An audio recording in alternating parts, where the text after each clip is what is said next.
দর্শক, আসলে খামারের একটা রুটিন ওয়ার্ক হচ্ছে প্রতিদিন গাভী দহন করা। এটা একটা প্রতিদিনের কাজ, নিয়ম অনুযায়ী হিসাব করতে হয়, সময় মতো করতে হয়। তো আজকে আমার আসলে মূলত এটা আমার গোয়ালেই গাই দহন করে, কিন্তু আজকে সে আসেনি, তাই আমাকে নিজেকে আজকে গাভী দহন করতে হচ্ছে। তো দেখুন আমি আসলে কিভাবে আমি আজকে গাভী দহন করি সেটা আজকে আপনার দেখাবো। তো দেখুন, আমি এখন একটু বাছুরটাকে প্রথমে একটু বাছুরটাকে ছেড়ে দেই।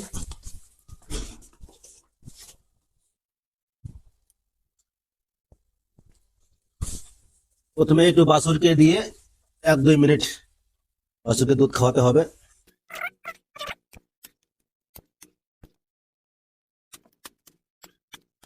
মোটামুটি যখন এগুলো একটু শক্ত হয়ে যাবে তখন মোটামুটি বুঝে নিতে হবে যে আসলে বাছুরের দুধ খাওয়ানো হয়ে গেছে।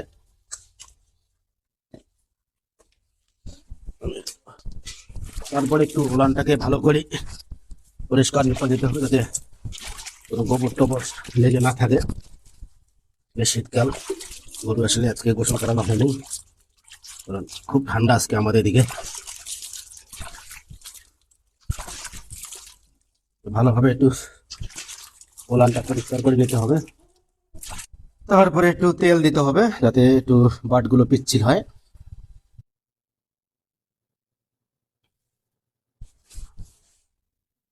যত তেল দিবেন তত বাটগুলো একটু শক্ত হবে, আর শক্ত হলে তাড়াতাড়ি গাভী দহন করা সহজ হবে।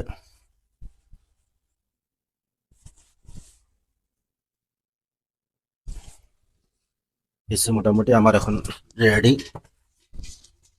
এখন একটু হালকা ভাবে দুই আঙ্গুল দিয়ে চেপে ধরে হালকা করে কান্দি যাতে বাটের মধ্যে কোনো কোনো ব্যথা না পায় বা কষ্ট না পায়।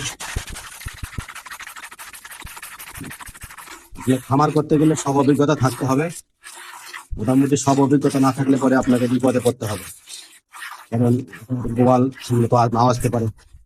আপনাকে মোটামুটি একটা প্রাথমিক চিকিৎসা আপনাকে জানা থাকতে হবে, টুকটাক যেন আপনি চিকিৎসা করতে পারেন। এক কথায় কি মোটামুটি সব কাজে জানা থাকতে হবে। এই যেমন আজকে আমি যেহেতু গোয়াল নাই, সেহেতু আজকে আমি নিজেই গাভীগুলো দহন করতেছি। দেখুন, আসলে এটা করতে পারলেও ভালো লাগে, আসলে সময়ের কারণে প্রতিদিন করা সম্ভব হয় না।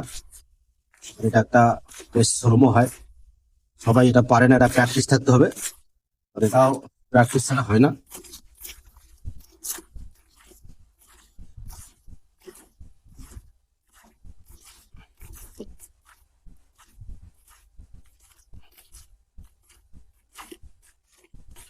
মূলত আসলে পদ্ধতি আছে এইভাবে, এইভাবে জাস্ট এইভাবে ধরে চিপে দিয়ে চিপে চিপেই গাভী দহন করতে হয়। এটা হচ্ছে মূলত, এটাই হচ্ছে মূলত বেস্ট পদ্ধতি। কিন্তু অনেক সময় বাট ছোট হওয়ার কারণে এইভাবে টেনে টেনে দহন করতে হয়। আসলে মূলত এটা আসলে সঠিক পদ্ধতি নয়।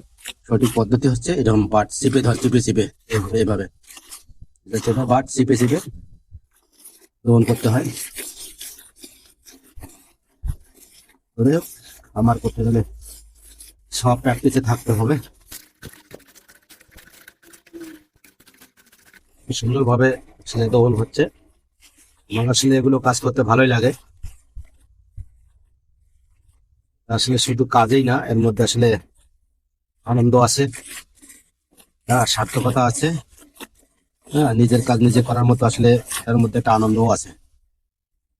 তো নিজের কাজ নিজে করতেই হবে, কারণ আপনি অন্যের উপর ডিপেন্ড করলে আসলে আপনি 16 আনা কাজ ভালো পাবেন না। হম, এই জন্য নিজের কাজটুকু নিজেই করতে হবে।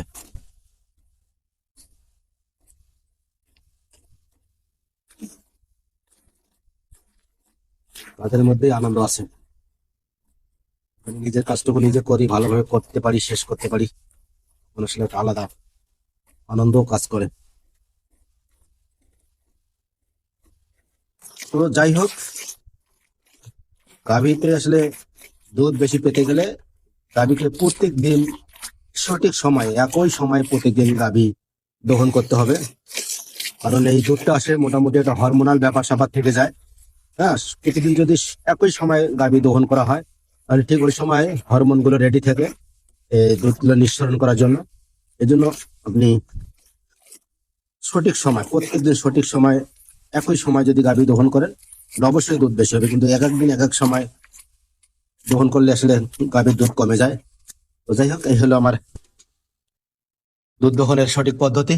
ভালো লাগলে অবশ্যই আমার পাশে থাকবেন। ধন্যবাদ সবাইকে।